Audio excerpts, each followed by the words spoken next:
ভালো থেকো রঙ্গনা। পর্ব ১৯। জানুয়ারির ব্যস্ত শহরে এখনো ঝিমিয়ে আসা শীত উকি দেয়।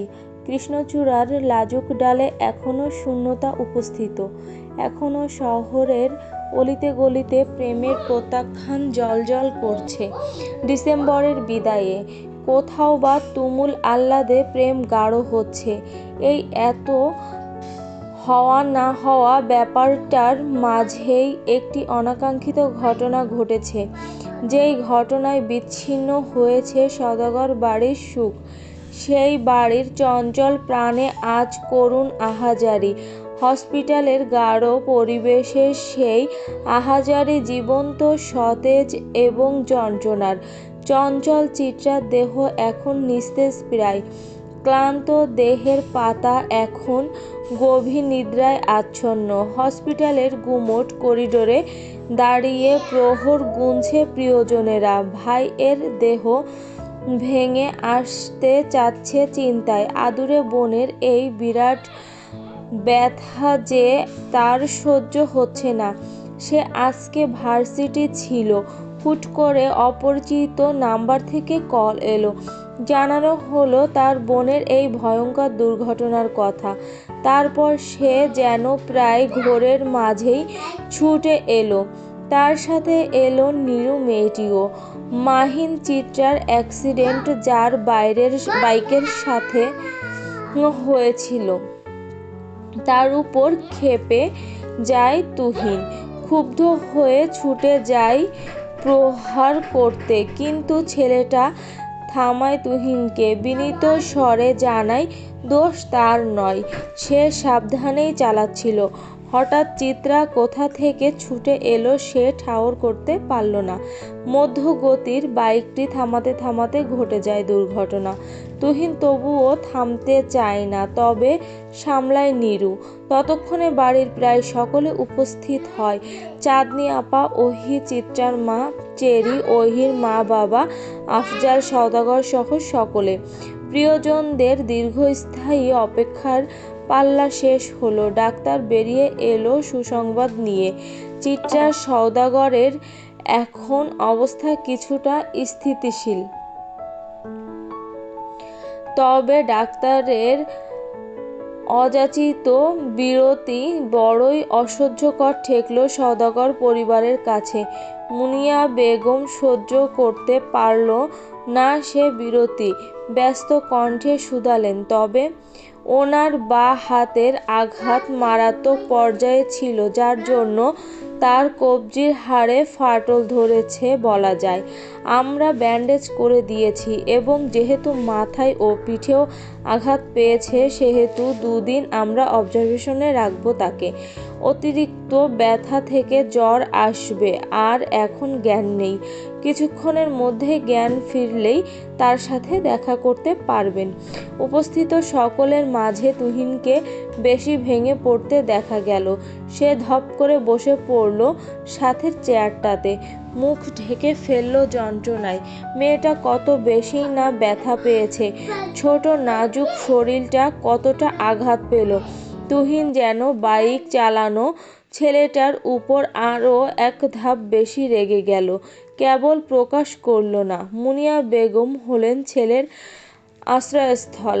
এই ভয়ঙ্কর বিপদেও সে ধীর স্বরে বললেন, তুহিন, এটা সামান্যই, ওর জানের ক্ষতিও তো হতে পারত, তাই না? কিন্তু বেঁচে গিয়েছে, সেজন্য শুকরিয়া আদায় করা উচিত নয় কি? মুনিয়া বেগম সদা কঠিন থাকার একটি ক্ষমতা নিয়ে জন্মেছেন বোধ হয়। কখনো কোনো ব্যাপারে তাকে মারাত্মক রকমের বিচলিত দেখা যায় না। সবসময় বিপদে ভেঙে আসা মানুষের ভরসা হয়েই থাকেন তিনি। ওহি মিহি স্বরে ফ্যাঁস করে কাঁদছে, ক্ষণে ক্ষণে নাকও টানছে। চাঁদনি যে কাঁদছে না তেমনটা নয়, তবে ওহির কান্না, চেরির কান্না সামলানোর দায়িত্ব যেহেতু তার ঘাড়ে পড়েছে, তাই তার আর আড়ম্বরপূর্ণভাবে কান্না করা হচ্ছে না, তবে তার ভেতরটা ভেঙে আসছে। চিত্রা তার খারাপ সময়ের কঠিন ঢাল। অভিমানী মেয়েটাও চাঁদনি আপাকে অভিমানী মেয়েটাও চাঁদনি আপাকে বাঁচাতে বড়দের সামনে বুক পেতে রাখে। চাঁদনি আপার কষ্ট দেখে সেই মেয়েরই তো হাউমাউ করে কাঁদে। চাঁদনি আপার কষ্ট দেখে সেই মেয়েই তো হাউমাউ করে কাঁদে। পৃথিবীতে আমাদের জন্য কান্না করার মানুষের বড়ই অভাব। বেঁচে থাকা মানুষের জন্য সচরাচর কেউ কাঁদতে চায় না, কাঁদে তো মৃত মানুষের জন্য। অথচ সেই প্রথা মিথ্যা করে দিয়ে চিত্রা প্রায় রোজই কাঁদে চাঁদনি আপার দুঃখে। এই মেয়েটাকে হারালে চাঁদনি যে নিজের জীবনের সবচেয়ে উজ্জ্বল শুভাকাঙ্ক্ষীকে হারাবে। কত শত ভাবনার মাঝে চাঁদনির ফোন বেজে উঠল খুব গোপনে। ফোনের ভাইব্রেশনের তোপে কাঁপছে যেন শরীরও। চাঁদনি ভুরু কুঁচকালো। ফোন বের করতেই ফোনের স্ক্রিনে ভেসে উঠল মৃন্ময়ের নাম্বারটি। মৃন্ময় নামটা দেখেই চাঁদনির রাগ সপ্তম আকাশে পৌঁছে গেল। ভেতর ভেতর ভোঁতা একটি রাগ যেন মাথাচাড়া দিয়ে উঠল। তার চরম সর্বনাশ করেও এমন মাঝ রাস্তায় চড় খাওয়ার পরেও কি এই নির্লজ্জটার শিক্ষা হবে না? চাঁদনি ফোনের দিকে তাকিয়ে আকাশ পাতাল ভাবতে ভাবতেই ফোনটা কেটে গেল। চাঁদনি জানে সে যতক্ষণ ফোন না ধরবে ততক্ষণ একটানা ছেলেটা ফোন দিতেই থাকবে। তাই সে অপেক্ষা করে দ্বিতীয়বার কলের জন্য। কিন্তু চাঁদনির অপেক্ষার সময় বাড়িয়ে সেকেন্ড থেকে মিনিট হয়, অথচ দ্বিতীয় কলটি আর আসে না। ক্ষণে ক্ষণে চলতে চলতে মিনিটের কাঁটা পাছে গিয়ে ঠেকে। চিরপরিচিত অভ্যাসটি মিথ্যে হয়ে যায় কোনো সে অবহেলায়। নতুন নিয়মে ছেলেটি আর কল দেয় না। চাঁদনি তীর্থের কাকের ন্যায় নির্বিশেষ তাকিয়ে থাকে ফোনের স্ক্রিনে। অতঃপর সে অনুভব করে তার অপেক্ষা কেউ একজন অপেক্ষা করে নিয়ম বদলে ফেলেছে। অতঃপর সে অনুভব করে তার অপেক্ষা কেউ একজন উপেক্ষা করে নিয়ম বদলে ফেলেছে। ভেতর থেকে ভারী শ্বাস বেরিয়ে আসে। বদলে যাওয়ার এই পৃথিবীতে সকল নিয়ম যে অনিয়মেই এসে ঠেকে চাঁদনির তা ভুলে গেল কি করে? চিত্রার জ্ঞান ফিরতেই কেবিনে ভিড় করে তার প্রিয়জনেরা। চিত্রা চোখ মেলে তাকায়। তীক্ষ্ণ একটি ব্যথা তার শরীর জুড়ে ছড়াছড়ি করে। সে ঘোলা চোখে চারপাশে তাকায়। আবছা দৃষ্টিতে সকলের মুখ দৃষ্টিগোচর হয়। তুমুল ব্যথা নিয়েও চিত্রা ক্ষীণ হাসল। অসুস্থ স্বরে বলল, কাঁদছো কেন? আমি সুস্থ হয়ে গিয়েছি। এতটুকু কথা বলতে গিয়েও যেন মেয়েটা হাঁপিয়ে উঠল। ওহির ফ্যাঁস কান্না ততক্ষণে শব্দতে রূপান্তরিত হলো। চিত্রা হাসল, পরিস্থিতি স্বাভাবিক করতে বলল, আমি কি দেখছি? ছোট আপা আমার জন্য কাঁদছে? ওহি এবার পুরো দমে কেঁদে উঠল। শাসানোর ভঙ্গিতে বলল, তুমি এত কেয়ারলেস কেন? এজন্যই তুমি বকা খাও। সাবধানে চলতে না পারলে রাস্তায় বের হবে না।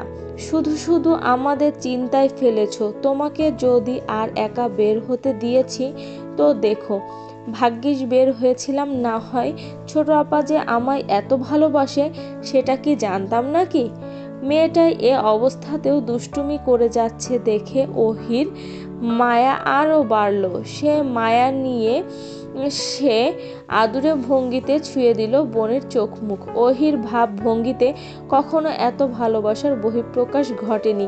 কিন্তু ভালোবাসা যে খুব বেশি দিন লুকিয়ে রাখা যায় না। চিত্রার ডান চোখের কার্নিশ ঘেঁষে খুব গোপনে গলিয়ে গেল মুক্তোর মতন অশ্রুবিন্দু। একে একে বাড়ির সকলেই তাকে আদর করল। কিন্তু তুহিন দাঁড়িয়ে রইল কিছুটা দূরে দরজার সাথে। তার পাশে দাঁড়িয়ে আছে নীরু। বাড়ির সকলের আদরের পাল্লা শেষ হলে তখন নীরু এগিয়ে এলো, মিষ্টি হেসে শুধালো, ভালো আছো? চিত্রা শুনল প্রশ্নটা, তবে জবাব দিল না, বরং মুখ ফিরিয়ে নিল সাথে সাথে। নীরু মেয়েটা কিঞ্চিত লজ্জা পেল বোধ হয় চিত্রার আচরণে।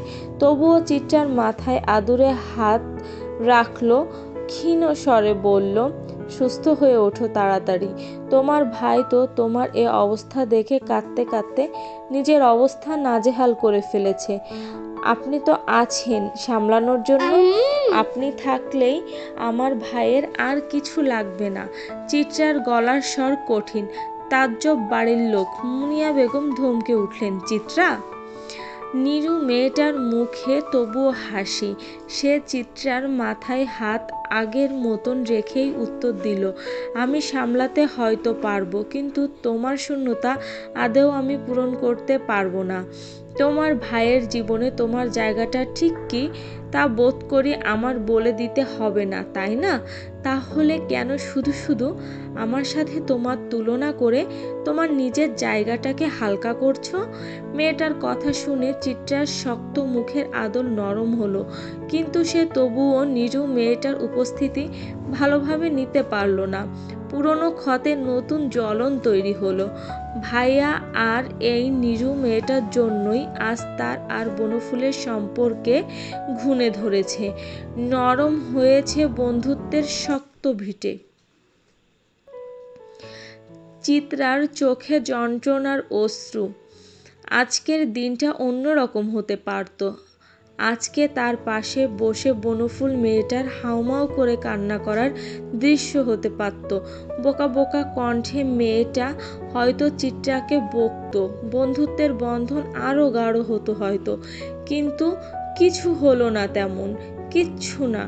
সব বদলে গেছে। তার এমন ভয়ঙ্কর অবস্থার কথা জেনেও বনফুলের মন গলেনি। আসেনি মেয়েটা তাকে দেখতে। কিচ্ছু আর আগের মতন নেই, কিচ্ছু না। চিত্রার কোমল মনে আছড়ে উঠল শূন্যতা। সে ফুঁপিয়ে কেঁদে দিল। সেই শূন্যতা সামলাতে না পেরে ভাইয়ের দিকে অভিমানী দৃষ্টি নিক্ষেপ করে বলল, চলে যাও তুমি ভাইজান, চলে যাও। তুমি আমার সুখে কালি দিয়েছ, তোমাকে আমি ক্ষমা করব না, চলে যাও। তুহিন ফ্যালফ্যাল করে বোনের ক্রন্দনরত মুখের দিকে তাকিয়ে থাকলো কিয়ৎক্ষণ, অতঃপর মিনিট পেরুতেই মাথা নত করে কেবিন ছাড়ল। সকলেই এসব হতবিহ্বল চোখে দেখল। এছাড়া তাদের করার যে কিছুই নেই। আকাশের বুকে বিরাট রূপোর থালার মতো চাঁদ এঁকে নির্বিকার হাসছেন সৃষ্টিকর্তা। এক একটা তাজা তাজা প্রাণের অসহ্য ব্যথা দেখে ভাবছেন, মনুষ্য জন্ম গেল দুঃখ পুষেই, অথচ মানুষ চাইলেই দুঃখ ভুলে সুন্দর জীবন সাজাতে পারত। চাঁদনির ভেজা চুল থেকে জল গড়িয়ে পড়ছে তার জামায়। চুলের জলে ভিজে গেছে পিঠের একাংশ, অথচ মেয়েটার হেলদোল নেই। সে শূন্য চোখে চাঁদ দেখতে ব্যস্ত। ক্লান্তিতে ভেঙে আসছে শরীর। হসপিটাল থেকে এসেই গোসল করেছে। গরম শীতের নাতিশীতোষ্ণ অবস্থায় সে প্রায় জুবুথুবু। মোবাইল স্ক্রিনে থমকে গেছে তার অপেক্ষারা, চিরস্থায়ীভাবেই হয়তো।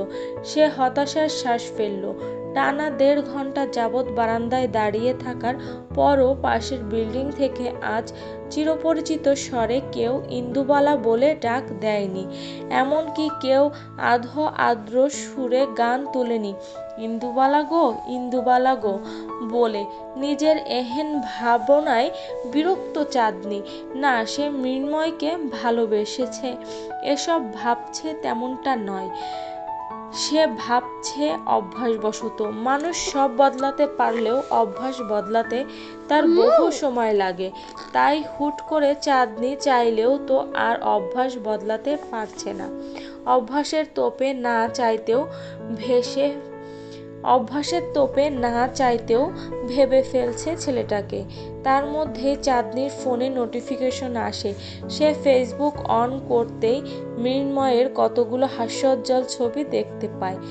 কোথাও একটা গিয়েছে সে, কারো বিয়ের অনুষ্ঠান বোধ হয়। বন্ধু বান্ধবের সাথে আনন্দের ছবি দিয়ে ভাসাচ্ছে নিউজফিড। কই, মৃন্ময়ের মুখে কোথাও তো দুঃখের কোনো প্রলেপ নেই। তবে চাঁদনি কেন তাকে ভেবে 1.5 ঘন্টা বিসর্জন দিল? নিজের প্রশ্নের ভারে নুইয়ে আসে চাঁদনির অনুভূতি। সবশেষে সে ব্লক করে মৃন্ময়ের ফেসবুক আইডিটা। হতাশার শ্বাস ফেলে তাচ্ছিল্য করে, আমি তো ভুলেই গিয়েছিলাম মৃন্ময় শাহাদাত এর ভাই। ব্যাস, এখানেই হয়তো আরেকটা সদ্য জন্ম নেওয়া ভালো লাগার পুষ্প অঙ্কুরেই বিনষ্ট হলো। হসপিটালের বেডে চিত্রার ক্লান্ত ভাব ছড়িয়ে আছে, সাথে হতাশাও।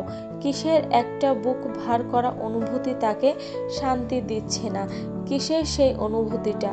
বনফুল আর বাহারের অনুপস্থিতি কি সেই বুক ভারের কারণ? মুনিয়া বেগম বসে আছেন তার বেডের পাশেই, চোখে রাজ্যের ঘুম। তবে মেয়েটাকে পাহারা দেওয়ার জন্য ঘুম আর হয়ে উঠছে না। নিস্তব্ধতা ঠেলে চিত্রার কেবিনে কারো প্রবেশ ঘটতেই সজাগ হয়ে গেল মুনিয়া বেগমের ক্লান্ত দেহ। ঘাড় ঘুরিয়ে নিজের স্বামীকে দেখতেই ভুরু কুঁচকালো। আবার অবাক কণ্ঠে বলল, তোমার সময় হয়েছে তাহলে? নুরুল সওদাগর স্ত্রীর পানে চাইল, গম্ভীর দৃষ্টিতে রাশভারী কণ্ঠে বললেন, সময় হয়েছে বলেই এসেছি। এক্সট্রা কথা আমার পছন্দ নয়। মুনিয়া বেগম হয়তো আরো ২-৪টে কঠিন কথা বলতেন, কিন্তু চিত্রার কোমল মুখ পানে চেয়ে মায়ের ভাষারা নরম হয়ে গেলেন। স্বামীর দিকে অগ্নিদৃষ্টি ফেলে চুপ হয়ে গেলেন সে মুহূর্তেই। নুরুল সওদাগর গম্ভীর পায়ে এগিয়ে এলেন, গমগমে স্বরে বললেন, সাবধানে চলতে পারো না? সামনে পরীক্ষা তোমার, আর তুমি হাত পা ভেঙে বসে আছো।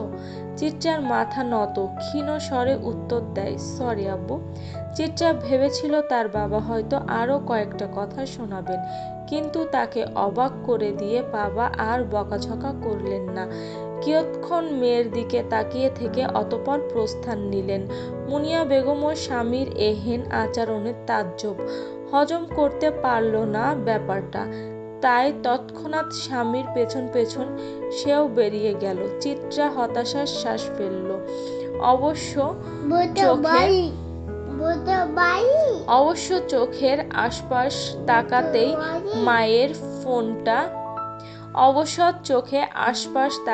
মায়ের ফোনটা চোখে পড়ল। একবার ফোন আর একবার বাহিরে দৃষ্টি দিয়েই চিত্রা ফোনটা তুলে নিল। যন্ত্রের মতন ডায়াল করল মুখস্থ নম্বরটিতে। প্রথমবারে অপর পাশ থেকে রেসপন্স এলো না। চিত্রা তাই ব্যস্ত গতিতে আবার কল দিল। এবার বার কয়েক রিং হতেই বাহারের মেঘমন্দ্র কণ্ঠ ভেসে এলো, কে বলছেন?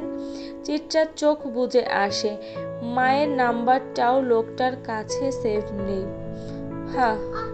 দীর্ঘশ্বাসে ভারী হয় হসপিটালের কেবিন। বাহার আবার শুধায়, কাকে চান? চিত্রার সময় নিল না, ঝটপট উত্তর দিল, আপনাকে। অপর পাশ উত্তর শুনে তুমুল নীরবতায় আচ্ছন্ন হলো। পরপর চিত্রার অসুস্থ কণ্ঠ ভেসে এলো, আপনাকে চাচ্ছি, দেবেন কি আমায়? বাহার কিঞ্চিৎ হাসল চিত্রার প্রশ্নে। ধানমন্ডির বিশাল হসপিটালের সামনের পার্কেই তার অবস্থান। সেখান থেকে হসপিটালের দিকে তাকিয়ে সে গাঢ় স্বরে উত্তর দিল, আমি যে সওদা করতে পারি না। পারলে না হয় আদান প্রদান বিষয়টা আগানো যেত। ভালোবাসতে পারেন কি? সেটা পারলেই হবে। পারি না।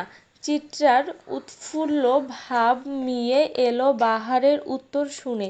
চোখ জুড়ে টইটুম্বুর হয়ে এলো অশ্রুরা। লোকটা কি তাকে চিনতে পারেনি? সংশয়ে মন টলে চিত্রার। উভয় পক্ষই নীরব তখন। প্রায় সেকেন্ড পেরোতেই নীরবতা ভেঙে প্রিয় মানুষ বলে উঠল, রঙ্গনা, এই ভালোবাসতে না পারা আমিকে নিয়ে তুমি কি করবে বলো? কেন যেচে যন্ত্রণা টানছো বলো তো? তাজা প্রাণে ব্যথা পাওয়ার এত ইচ্ছে? চিরপরিচিত সেই ডাক শুনে চিত্রার চোখ বুজে এলো। বন্ধ চোখের পাতা বেয়ে গড়িয়ে পড়ল অশ্রু। সে ক্রন্দনরত কণ্ঠে বলল, আপনি যন্ত্রণা হলে আমি নির্দ্বিধায় তা বইতে রাজি। বাহার হাসল, বিরস কণ্ঠে বলল, কাঁদছো কেন মেয়ে? যন্ত্রণা বয়ে বেড়ানোর আগেই কেঁদে ভাসাচ্ছ? তুমি জানো না, তুমি কাঁদলে সকল যন্ত্রণা নরম হয়ে যায়, তুমি কাঁদলে সকল ব্যথা সুখ হয়ে যায়। কেঁদেই কি তাই মন দিতে চাচ্ছ মেয়ে? কেঁদেই কি তাই মাত দিতে চাচ্ছ মেয়ে? তবে শুনে রাখো রঙ্গনা, তোমার জন্য যন্ত্রণার বাহার সুখ হতেও রাজি। বাহারের কথাই ফিক করে হেসে উঠল চিত্রা। পরপরই বাবা মায়ের তুমুল কণ্ঠ ভেসে আসতেই সে থেমে গেল। সেখানে কান দিতেই আবছাভাবে বাবার কণ্ঠে তার বিয়ের কথা ভেসে এলো। চলবে এই গল্পের এই পর্বের পরবর্তী পার্ট কিছুক্ষণ পরে আপলোড দেওয়া হবে। সঙ্গে থাকুন। ধন্যবাদ।